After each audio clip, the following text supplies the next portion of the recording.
Spurs, well, they weren't great in the Premier League last season under Ange Postecoglou. They were really good in the Europa League. What did you make of their performance today, Shaka? And what about the new boys, Burnley?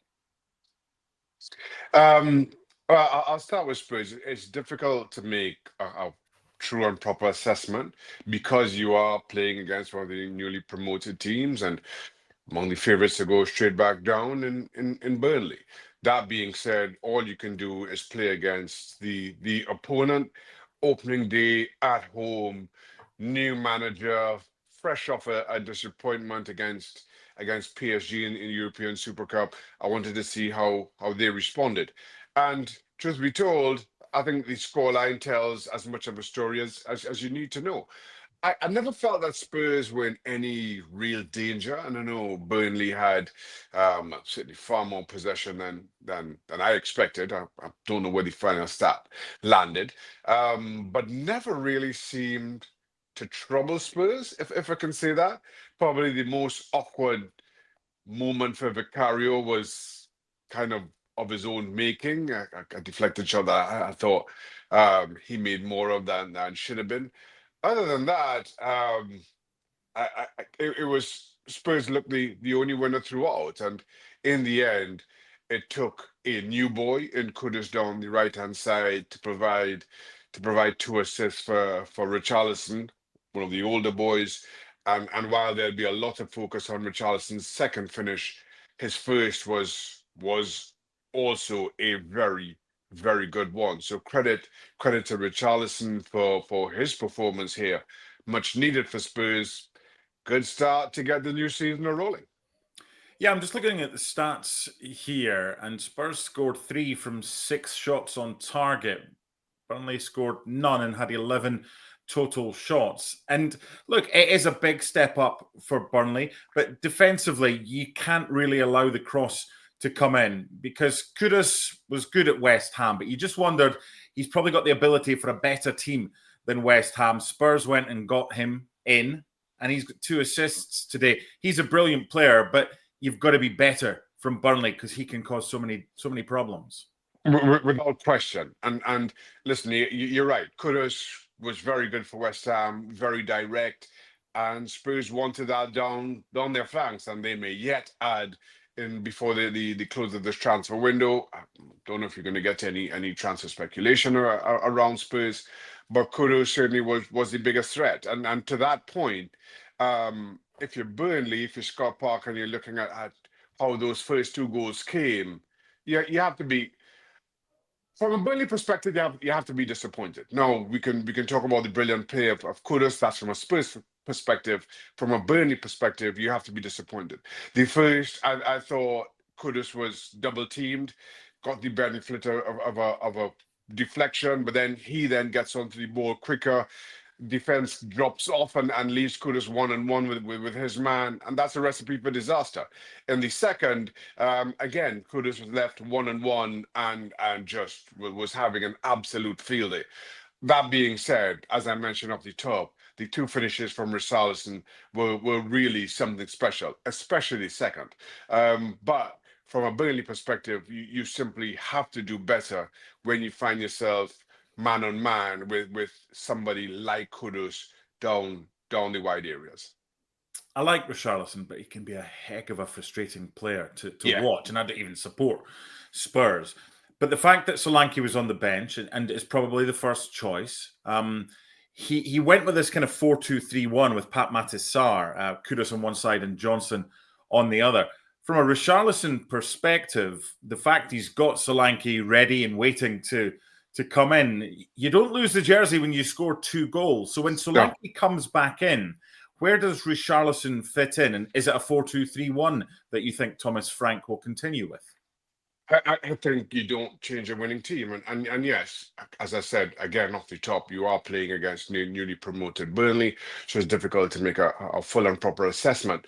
But kind of given the understanding, the understanding between Kudus and Richarlison, given the finishing of Richarlison.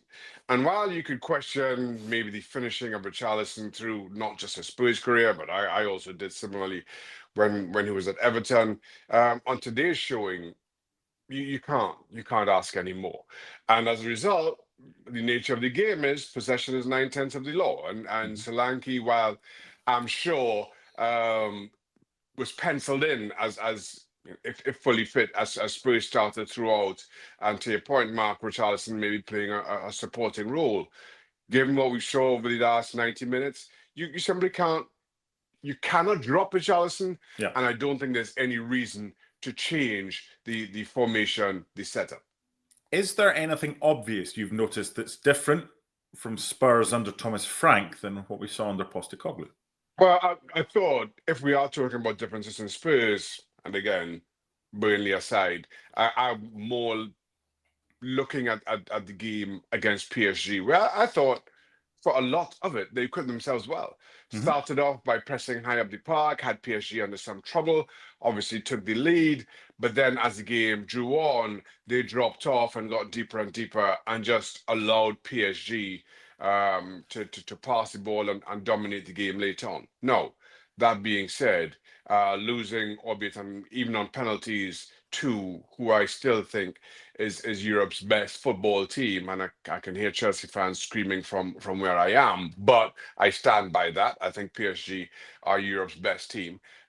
Is no shame in Spurs, but you saw what you can do against good opposition. Certainly early on when you're fresh, when you press high up, and how effective it can be. That for me is what you will hope to see from Thomas Frank going forward. I thought what you also saw in that game was Spurs. I don't want to say reliance. I'm looking for a better word, but their use of set pieces to very good effect Mhm. against PSG. Now there was no reliance on those set pieces today. Maybe that will come against better opposition, but at the very least, you know that you can go toe to toe with good footballing teams. Just don't drop off. You've got to be able to last certainly longer than the 40 or 45 minutes than you did against PSG.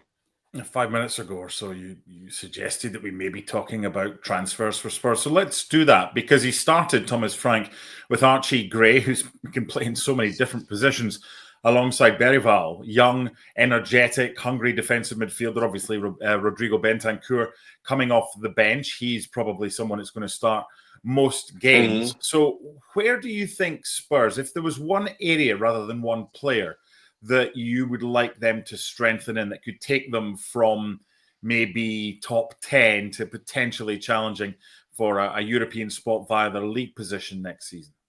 Well, I thought Spurs were at their best when James Maddison was at his best early on last season. Now, through injuries, and then when he came back from that initial injury, I don't think Maddison was as creatively good as he had been, and Spurs struggled. Well, that wasn't the only reason, but for any number of reasons. Now they've been linked with Eze to come in from Crystal Palace. We'll see if that gets done.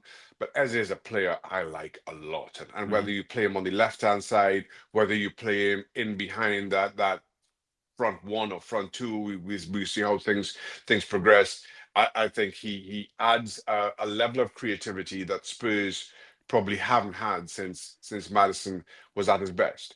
And then again, kind of given the success of Kudus down the right hand side, if as it drifts out left, it provides again a threat from both sides that I don't think they had for much of last season.